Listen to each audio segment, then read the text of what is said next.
June 6, 1944, the big day for Allied forces as Operation Overlord began. Many would be wounded or die on the beaches of Normandy, but more terror awaited them inland. Many had already heard the tale of Hitler's superweapons, his little pet monsters, as I like to call them. Myth would soon become reality. Propaganda and misinformation would soon be disproved. History, they say, is written by the winners, but if you take a look under the thin veneer of bravado and patriotism, certain truths are undeniable. As Allied troops fought their way inland from the beaches across Normandy, reports started coming in about a new, never-before-seen, indestructible armoured vehicle.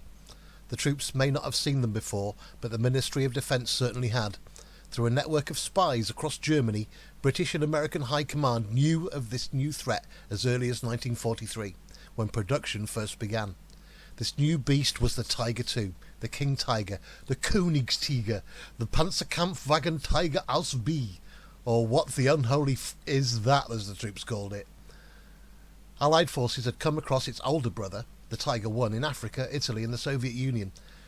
These Tiger I's had a legendary kill ratio of 2-1, with quite a few Tiger Aces ranking up to 10-1 kill ratios. The Tiger I didn't have it all its own way, though. On the Russian front, as they ramped up production of the T-34 tank, the Germans were outnumbered in some battles by up to 30-1. Like ants, the T-34s would simply gang up on the Tigers. The T-34 was basically a tracked, slope-armoured farm tractor with a big gun. Its simple design made it easy and fast to produce. Between 1943 and 1945, only 489 King Tigers were built. During World War II, compared to 50,000 Shermans and 84,000 T-34s. 84,000 T-34s! Tiger production having been almost stopped entirely by continuous RAF and USAF bomber raids. And so it was that the German High Command learnt from the weaknesses of the Tiger I, and designers began work on the King Tiger, with upgraded 6-inch thick frontal armour, which was angled in such a way that enemy shells would simply bounce off, and an upgraded main gun. From the devastating 8.8cm KWK-36 in the Tiger I, to the even more destructive long-barrelled 8.8cm KWK-43 in the Tiger II. With all that armour and a bigger gun, it was also a lot heavier at 76 tons, making it almost twice the size of any Allied tank. This was its only drawback, as it made the tank slow when compared to the main Allied battle tanks, the Sherman, Crusader and Cromwell. But then again, if you can't actually knock the tank out, speed makes absolutely no difference. At the time of the Normandy landings, the Allies had nothing that could take out a Tiger II via frontal attack from any distance. Not one single King Tiger was destroyed by a frontal attack throughout the war. Very few were knocked out by any other means. Those that were, however, was due to damaged tracks, engine, side body hits, and of course, the RAF and artillery. The vast majority of Tiger IIs, however, failed due to petrol shortages. They simply ran out of petrol and were set ablaze by their crews so the Allies couldn't use them. These behemoths being left where they ran out of gas soon gave rise to the legend that they were unreliable, as the Allies passed some King Tigers simply abandoned on the roadside or in fields where their crews had no time to sabotage their vehicle. There is no documentary evidence or crew accounts that King Tigers had problems with reliability any more than the other tanks, Allies or German. The main complaint from tank crews at the time was that they were so very slow, 25 miles an hour, downhill with the wind behind them and the crew helping to push. The rumour that the King Tiger and German tanks on the whole were unreliable was also propagated by the Ministry of Defence. I mean, what's to fear from something that would break down before it even attacked you? This misinformation sometimes led to disaster, as Allied tank commanders would find out when they faced them. There are many accounts of Allied tanks facing off against a King Tiger, much to their regret, as their Shermans and Cromwells would inevitably end up a pile of blazing metal, or realising with horror that their shells were simply bouncing off the Tigers. The overwhelming amount of Allied armour, troops and their superiority pushed the Germans further and further back into Europe, until the final major European tank battle of World War II, the Battle of the Bulge. But that's a story of epic proportions, and for another time. Tiger IIs never get old. They simply run out of gas. That's all for this episode. Coming up, we're off to the shed. Please don't forget, hit the subscribe and the like and the bell thing down there, and everything will be tickety-boo. Anyway, off to the shed we go.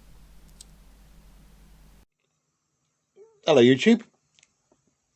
Well, from the last episode, I did promise that we'd be doing something on Hitler's pet monsters. This is one of his pet monsters. Now, it's 1:16 scale. I made a little one. But at Normandy, these things, the King Tiger, or Panzer II as they called it, shocked and stunned the British troops. They were absolutely huge when compared to what the British and the Americans were using at that time, which was, bless it, the little baby Sherman. So if I get these two in the same picture, you can see that it's quite small compared to the King Tiger. Now, one of the legends was, to keep the troops happy and not so scared of this beast, was that they would break down before they'd even get a chance to get into a battle, which simply wasn't true. There's no records at all, documentary evidence, that these things broke down any more than the Allied tanks. What they would do, though, is run out of petrol. They guzzled juice, and the Germans were in very short supply at that time of the war. And the thinking was, well, who cares? You can't destroy it. The armour's almost twice as thick as the armour on the Sherman. The Sherman's gun was underpowered and couldn't penetrate anywhere on the hull of the King Tiger, especially not the front. The frontal armour on these was over 100 millimetres thick. So, you're not going to get through it. So Hitler was just thinking, well, if it breaks down or it runs out of petrol, who cares? Diesel, sorry. It's just going to sit there and knock out everything that the British and the Americans throw at it. And considering that the big boy, the Pershing, didn't enter the war until 1945, this really could do damage to anything that the Germans had. Its gun could penetrate the armour, frontal, side, rear, wherever you wanted to, but only appeared in the war in the last few months of 1945, which is a shame, really, because it could have saved a lot of lives, that. In fact, there's quite a famous video on YouTube of a Pershing taking out a Panther tank, another one of Hitler's little beasties, and it's the only known footage of an Allied tank taking out a German tank where you can actually see it. It's quite horrifying, actually. It's adult stuff, because the film does show the German tank crew on fire and getting out of their tank once it's been hit a couple of times by the Pershing. Anyway, this is the beastie. I'm just going to open one up so you can see what I've been doing to these. I did mention in the live stream today that we would be putting smoke machines in these. I'm going to build those in the coming weeks, but right now, just let me pause a second. Right, we've got these opened up. Sorry about that. Obviously, I'm doing all the filming and everything else.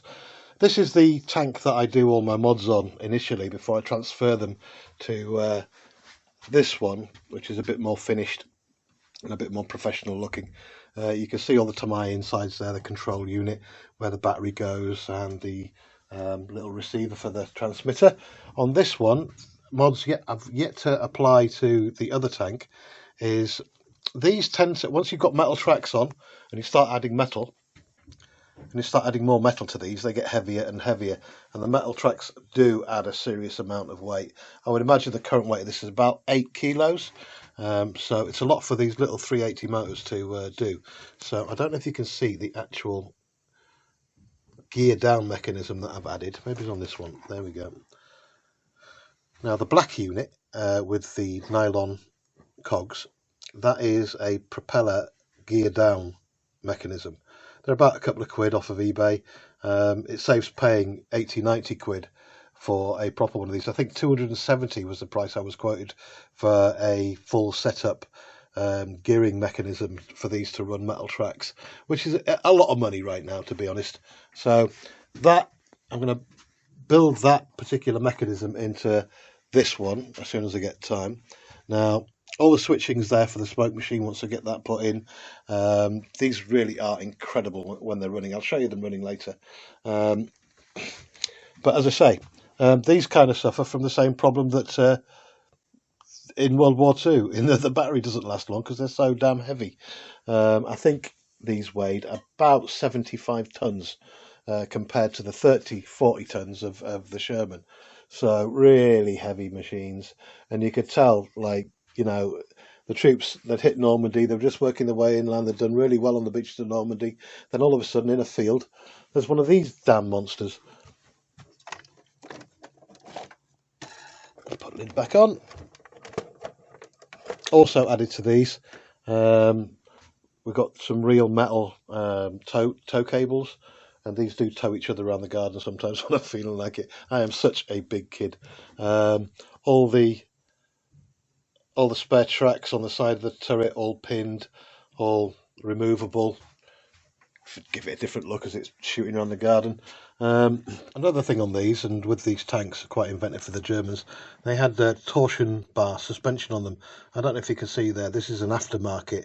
The original suspension that came with the Tamayas was in fact just a strip of metal bar that went into the arms on either side. But I think this is a Shumo set, if I remember rightly, that I got all them decades ago. And you basically got a spring with a lock nut, and then the bar, and there's enough to go along for all the wheels along the bottom. This will get transferred to the proper finished article over there when the time comes. I remember them being quite expensive when I got them. I think they're about 170 quid or something like that to get those, but well worth it. They give a much more authentic ride. Another bit on those gearboxes as well, the reason for stepping down the gears is it gives it a lot more torque, and also you'll find when you've got metal tracks on that it doesn't turn properly. Basically, you've got a pivot turn on the tanks where one track goes one way, the other track goes the other, so it can stay on the same spot and then spin round. That doesn't work once you put metal tracks on with the stock motors. Also, when you get the recoil on the gun, the actual tank is supposed to jerk backwards with the recoil. That doesn't work either once you've got metal tracks on. It's just too heavy.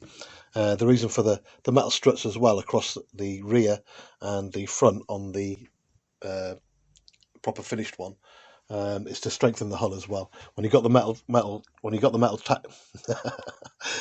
metal tracks on, the frame tends to twist depending on what ground you're going over. I guess one of the good things about these is they're not interference motors. Tell you, I don't know how Chad does this, keeps on talking throughout his videos while he's doing stuff, because it's really difficult, especially like someone like me that falls over his own words and giggles a lot. So we are going to be going to do a in-depth on these historically and give you some proper background on the King Tiger and how it came to be. But again, I can't imagine what it was like for the British and the Americans and the Canadians and the Free French once they got off Normandy beaches and they saw these in the fields. They must have been absolutely terrified. The actual battle record of these, they were knocking out 2-3 Shermans for every one of these that ran out of petrol. If anyone wants to argue the point, then show me some documentary evidence that these actually broke down and in fact didn't run out of petrol. But the only records I can find are them running out of petrol and then the crews setting light to them or blowing them up so that the Allies couldn't use them. I mean, just imagine this beast in the Allies' hands. The sloped armour, lessons learnt from the Russian tanks, the T range that they had. I think that was the first use of sloped armour, the Russians. So that Hitler incorporated that into his designs. Right, as you can see, also going on in the shed, we have now moved the S100 build to my build table. There's a few things going to be going on here. I'm probably wittering as well. I've got to give a shout out to Bad Chad as well, because you know, he was the guy. His little nightly escapades gave me the idea to start, you know, talking about what I get up to and modding my stuff. And we're similar in that I don't like to throw things away. I collect lots of stuff, and if I can scratch build and make my own stuff at home instead of buying it, it's a lot better. And it's kind of recycling, isn't it? Saving the environment rather than throwing it away. Anyway, I just thought I'd give a big shout out to Bad Chad because he's the guy, my inspiration for doing this. Thank you, mate. Big shout out to Lindsey as well, and Tea Time and Bold and Dangerous. Hi, guys. Anyway, the S100 managed to get from Amazon. Can we see it? Is it there? Yeah, there we go. Stanchions to replace these things. I don't know if you can see them. stanchions there. Let me get a pencil so I can point them out. There, these things keep on breaking, as you can see on the other side there. I've got one broken off already. So if I grab one of these that I've already cut down in size, they're about 5mm too big, so you'll have to forgive my hands again because I've been painting in the garden. Loads of woodwork wanted saving from the elements. So if I plonk that in there, you can see roughly how it's going to be. But the thing is, once I've got this built, I don't want things breaking off it. You know, every time you take it to the pond for a thing, you know, just know things are going to break. So those I'm going to replace with all those stanchions I got. I think they're a couple of quid from Amazon. Also today, wired up all the lights for the top part. Now there's strips of LED in there that are wired in, and that'll run off the 7-volt battery that's going to go in it. Torpedoes, I did some more blackening on them. Those will be spray painted. You won't see all that messy black after I've spray painted it. I also managed to find the instructions out of the loft, which were missing. There we go. And I got compressor going and the spray kit. The spray kit I use is a Pash. I can't remember if it's single action or dual action. Anyway, the pressure and the amount of paint is all off of one button. It's quite tricky to use, and I really should have cleaned it out properly, but when I left it 11 years ago. That's for doing the fine stuff. Also, I've got my Badger over there when I'm not too bothered about getting it fine. That was bought from P&S Hobbies in York, one of the best model shops ever. It is just packed with stuff, an absolute wonderland. So if ever in York, pay it a visit, please do. Managed to get all my paints out. There was loads of them that had dried out. I hadn't put the lids on properly. So what a nightmare, absolute nightmare. Anyway, I just thought I'd give you a quick update. That's it for now. We will be doing some more history stuff. In fact, no, I know what I'm going to do. I'm going to remind you to click subscribe and like, please, if you can. And the bonus is coming up. I'll crank one of these tanks up and let you see them going. We can crank her up, shall we? Let's power on. Now.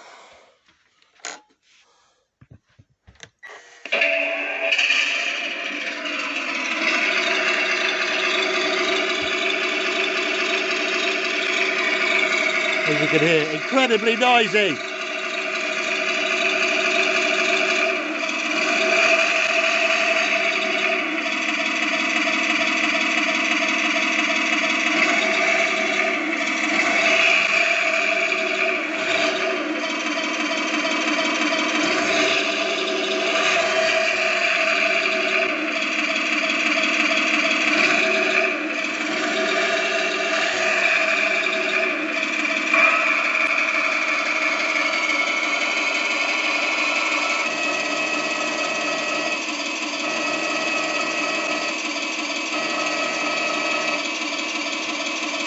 See if we can make it fire, shall we?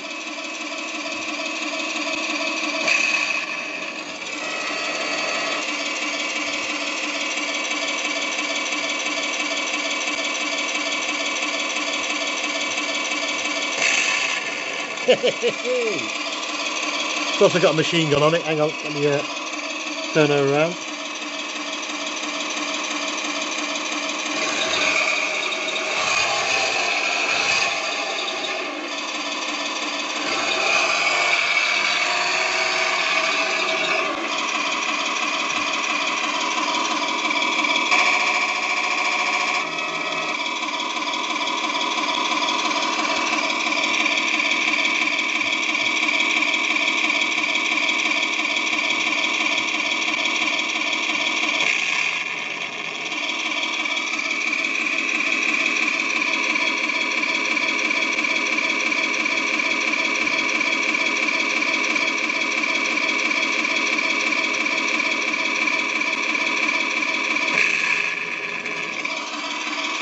So that's when the smoke machine does finally get fitted. Let me turn it off. When the smoke machine does finally get fitted, the actual smoke will come out of the exhaust at the rear. So there we go. That's I think I'm going to have a little run around the garden now, actually. Hang on. Anyway, I was going to go in the garden, but I've just realised it's too dark. That's it for today.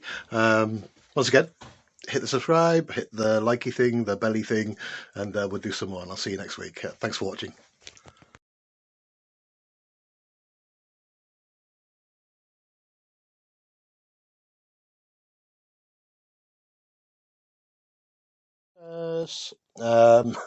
I thought I'd do a little bit on this as well. This is an original 80s Millennium Falcon by MPC Ertl. Built this, God knows, 15 years ago, maybe 16 years ago. And it was hanging on my son's bedroom ceiling. 1 second, I'll just get the box cover off. As you can see, it's a little bit worse for wear. My son liked to have battles on the ceiling. God knows what he did. I think he used to shoot it with his BB gun. The legs are still there, but the boarding ramp is gone. There's all sorts of bits missing off it. I think the guns are gone as well. Yeah, the guns are gone. So we'll be refreshing this at some point. This is one of our first attempts at weathering from the exhaust ports. It does have lights fitted as well in the rear. This did used to light up. But as you can see, he's ripped all the guts out of it. At least the blue filter plastic's still there. Cool. I'll get that on. Anyway, that's that. We'll be fixing that at some point and getting it properly wired up for lights. That's your bonus done.